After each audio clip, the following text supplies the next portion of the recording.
Hi everyone, welcome to the channel Vedantu NCERT Solutions. I am your master teacher Kanika. Today we are solving chapter number 13 of class 12 biology book. Last chapter है आपकी NCERT book का. Name of the chapter is Biodiversity and Conservation. तो back exercise का question number 6 आज हम solve करेंगे. Name question is how is biodiversity important for ecosystem functioning. मतलब biodiversity का इकोसिस्टम की फंक्शनिंग में क्या रोल है, क्यों हम कहते हैं कि एक एनवायरनमेंट जो है वो बायोडाइवर्सिटी रिच होना चाहिए. तो बच्चों इसका एक बहुत इंपॉर्टेंट रीज़न है, ऐसा देखा गया है, इकोलॉजिस्ट ने ऑब्जर्व किया है कि जितना ज़्यादा एक इन्वायरमेंट में या किसी इकोसिस्टम में बायोडाइवर्सिटी होती है उतना ज़्यादा वो इकोसिस्टम बैलेंस्ड होता है और हेल्दी इकोसिस्टम होता है.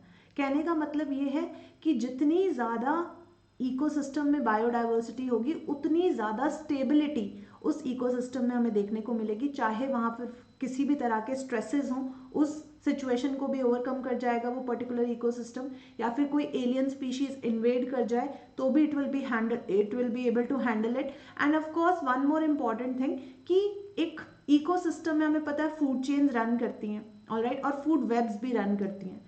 तो अगर हमारे पास बहुत लिमिटेड नंबर ऑफ स्पीशीज होंगे और उनमें से उस फूड चेन में से कोई एक स्पीशीज एक्सटिंक्ट हो जाता है तो क्या होगा, पूरी फूड चेन डिस्टर्ब हो जाएगी. बट बच्चों अगर इकोसिस्टम में बायोडाइवर्सिटी बहुत ज़्यादा होगी, रिच बायोडाइवर्सिटी इन्वायरमेंट होगा, तो अगर एक फूड सोर्स अनअवेलेबल भी हो गया फूड चेन में से, मतलब अगर कोई एक स्पीशीज एक्सटिंक्ट भी हो गई तो उसकी जगह कोई और फूड ऑल्टरनेटिव उस इकोसिस्टम की स्टेबिलिटी को मेंटेन रखे. तो ये कुछ ऐसे रीजंस हैं कि biodiversity is considered important for ecosystem functioning.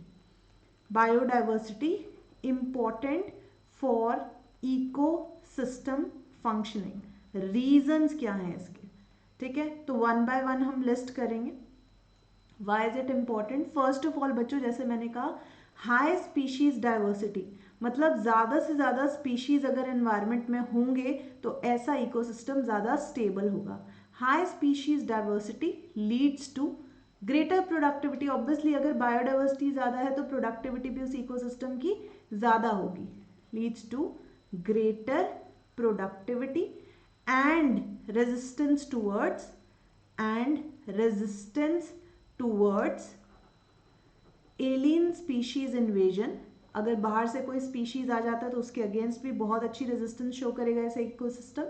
Alien species invasion and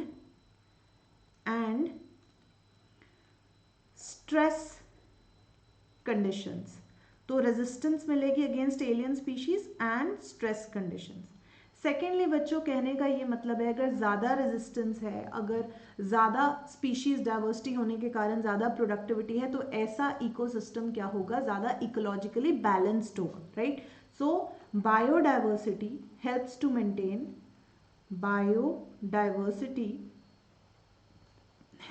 maintain the ecological balance of an ecosystem. The ecological balance of an ecosystem. और हमें पता है इस इकोसिस्टम में फूड चेन्स भी रन करती हैं, है ना. So will write that all the trophic levels in a food chain, all the trophic levels in an ecosystem are connected to each other, through food webs and food chains. Connected to each other through food chains and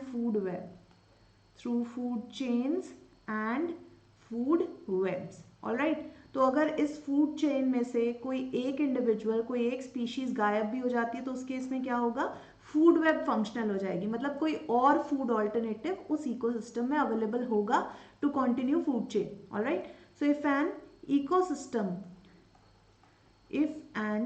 ecosystem is rich in species diversity, in the case of death of a particular species, death or extinction of a particular species, of a particular species,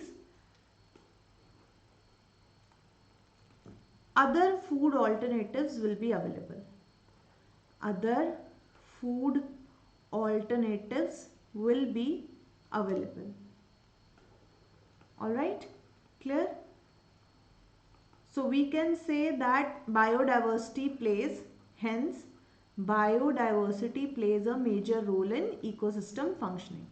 Hence biodiversity plays a crucial role in ecosystem functioning. All right, clear?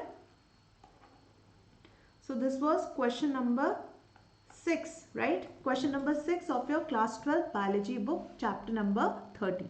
So I hope bacho you like this video. If it is so, hit the like button, share this session with your friends and remain subscribed to our channel Vedantu NCERT Solutions.